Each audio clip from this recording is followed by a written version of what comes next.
When we think of the Taliban, we picture conflict and politics, but the real story unfolds in Afghanistan's remote villages. Here, the Taliban's presence is a daily reality, shaping lives, traditions, and hopes.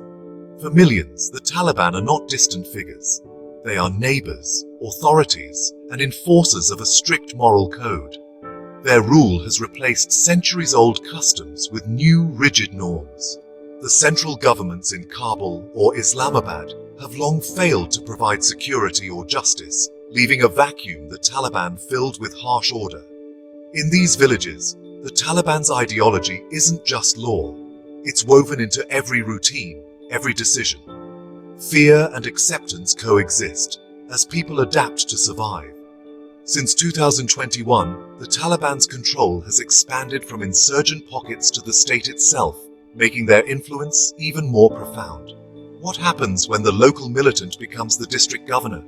The answers are found in the quiet, unwritten rules of daily life. We'll explore how these changes have reshaped routines, traditions, and the silent hopes of ordinary people. Let's step into these villages and see life under the Taliban's shadow.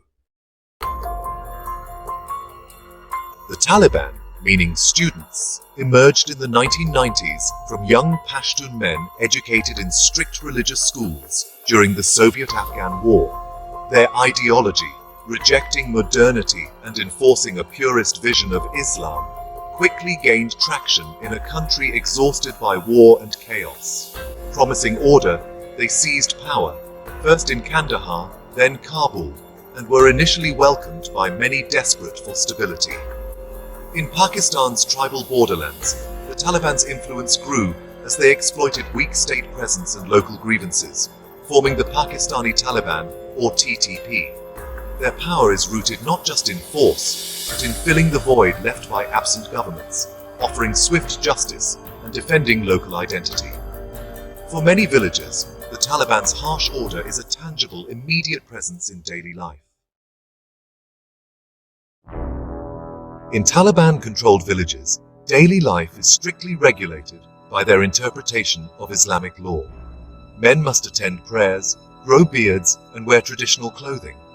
Public life is policed, and activities like music or TV are banned. Women and girls face severe restrictions, confined to homes, required to wear burqas, and often barred from education and work. Local customs and celebrations are stripped of joy, replaced by austere, gender-segregated rituals. The Taliban erase traditions they see as un-Islamic, clashing with older generations' sense of identity. Boys' education is reduced to religious indoctrination, with critical subjects removed or altered. The goals shape a new generation loyal to their worldview, ensuring the movement's survival. The result is a community where culture, learning, and personal expression are tightly controlled. Villagers' feelings toward the Taliban range from genuine support to silent fear. Some see them as righteous enforcers who bring order and swift justice, especially where the state failed. But for many, Taliban rule means brutal punishments and constant surveillance. Compliance is often driven by fear. Survival requires cooperation. Villagers depend on the Taliban for basic services, even if they disagree with their ideology.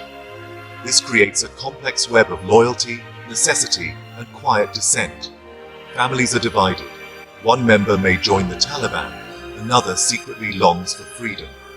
Life here is defined by blurred lines between support, victimhood, and the need to endure. The future for these villages is uncertain as the Taliban now govern an entire nation. If their rule leads to economic collapse or humanitarian crisis, rural suffering will only deepen. International sanctions often hurt villagers most, making aid and basic services scarce. Internal Taliban divisions and new resistance could plunge the country back into conflict, with villages caught in the crossfire. Yet the resilience and hopes of ordinary people persist. Their stories matter. They will shape the future, not just of Afghanistan and Pakistan, but of the region. We must listen, support peace and human rights, and ensure their voices are heard. Thank you for joining us. Share these stories so the world does not look away.